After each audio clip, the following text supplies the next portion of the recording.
My credit was perfect. Then my bank sold the house I was living in.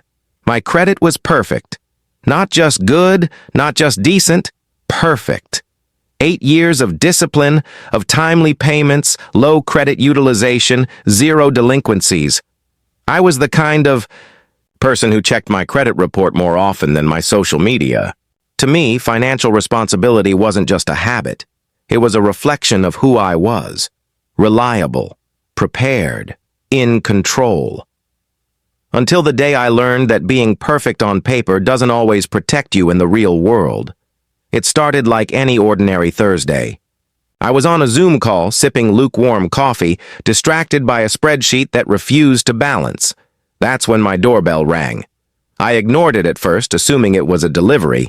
But then it rang again, louder and longer. I got up, annoyed, and opened the door. 2 men stood there. One held a clipboard. The other held a camera. "Can I help you?" I asked. "Yes, ma'am. We're here to take pictures of the property. We need interior shots today." "Interior shots?" I blinked, confused. "For what?" "For the listing. The bank put this house up for sale 2 weeks ago." My stomach dropped. "What? No, there must be some mistake. I live here. I own this house." He flipped through his clipboard, showing me documents, my address, my name, and then a bank I didn't recognize as my lender. It had to be a scam. "I'm calling my bank," I said. "Please do," the man said politely. "We're just doing our job." I slammed the door and dialed the mortgage company I'd been paying for the last 7 years. After 2 minutes on hold, I got a customer service rep who sounded as confused as I felt. "Can you confirm your loan number?" she asked. I did. She put me on hold again. When she came back, her voice had changed. It was tighter, more rehearsed. "Ma'am, your mortgage was sold to a third-party lender 3 months ago. You should have received a letter in the mail." "No," I said, heart racing. "I received no letter. I've been making payments every month. I have the bank statements. The money left my account." She paused. "Yes, ma'am. But it looks like those payments stopped being processed after the transfer. They were returned." I opened my banking app. She was right. My last 3 payments had been reversed. Somehow I hadn't noticed. I was on autopay and I hadn't checked those lines carefully. "You're telling me the bank I was paying sold my loan without telling me, and now you're saying the house was foreclosed?" "I'm very sorry. Once the loan was sold, the new servicer should have contacted you. If payments weren't made under the new account, the property entered default." Default? I had never missed a payment in my life. I spent the next several hours calling the new bank, then their legal department, then a lawyer. I learned that my mortgage had indeed been sold to a private equity firm. Apparently, they had mailed me a welcome package and a notice of servicing transfer, but not by certified mail, just a regular envelope addressed in small font that I must have tossed as junk. The foreclosure proceedings had begun quietly. The notices? Taped to the side door of the garage I never used, legally served, legally ignored. I tried to explain, I pleaded. I provided proof that I had the money, that I had attempted to pay, that I had perfect credit. The lawyer from the new bank was unmoved. "The sale date is next week," he said. "I suggest you speak with an attorney." So I did. The attorney I hired specialized in wrongful foreclosure. He was blunt. "You technically defaulted. The courts don't look at intentions. They look at records.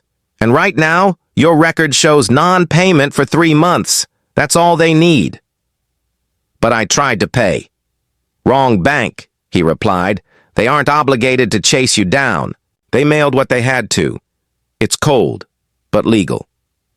I went home that night and stared at the walls of my living room. Every corner had memories.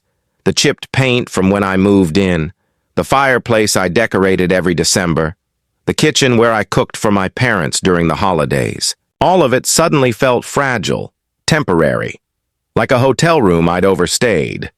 I filed an emergency injunction to delay the sale. My lawyer argued that I was never properly notified, that I had the funds, and that I'd acted in good faith.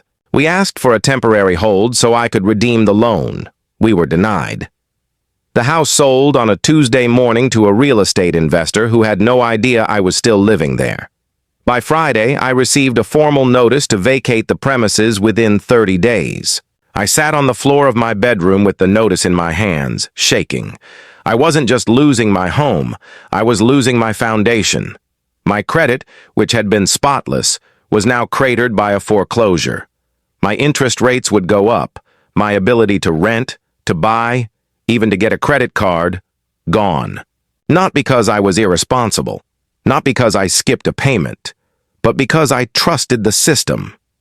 That weekend, I went through every drawer and closet. I started boxing up items one by one. The process was brutal. Every object had a memory attached to it, and every memory reminded me how quickly things could fall apart, even when you do everything right. My friends were sympathetic, but they didn't get it.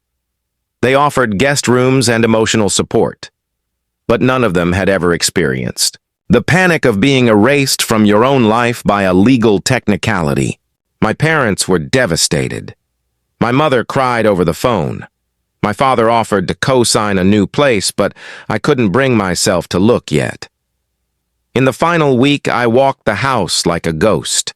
I memorized each creak in the floorboards. I took pictures.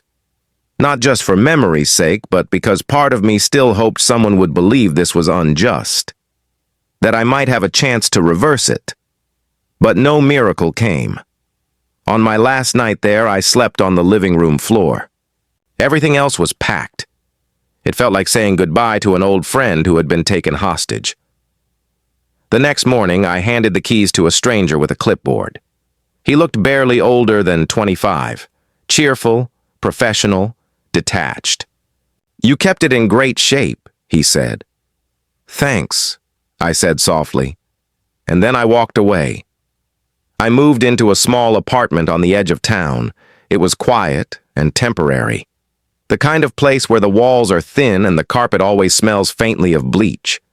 My furniture didn't fit right. My soul didn't either. In the months that followed, I tried to rebuild. I disputed the foreclosure on my credit report. It was denied. I applied for a secured credit card. Approved, but only with a $500 limit. I enrolled in a credit counseling program, not because I needed advice, but because it was the only way to show the bureaus I was taking action. I told myself every day that I wasn't defined by this, that it didn't make me less smart, less worthy, less careful. But in quiet moments, the doubt crept in. What else had I missed? Could this happen again? Could I trust any institution again? I kept my job. I kept my routines. I even started journaling to process the anger. I wrote about the system, about the fine print, about how easy it is to fall through the cracks when you do everything right but miss one mailed notice. Eventually, my credit began to inch upward. Slowly. Painfully. I read every mailer now. Every envelope. I double-check every bank statement. Autopay is no longer something I trust. I manually confirm each payment, each month. I've become the kind of person who lives with a permanent sense of caution. It's been a year now. The house I lost was flipped and listed at nearly twice what I paid for it. The investor made a fortune. I saw the listing online. The kitchen had been updated. My old fireplace was replaced with a sleek modern insert. The charm was gone. But the bones were the same. I still knew that house better than anyone ever would. Sometimes I wonder if the new owners ever think about who lived there before.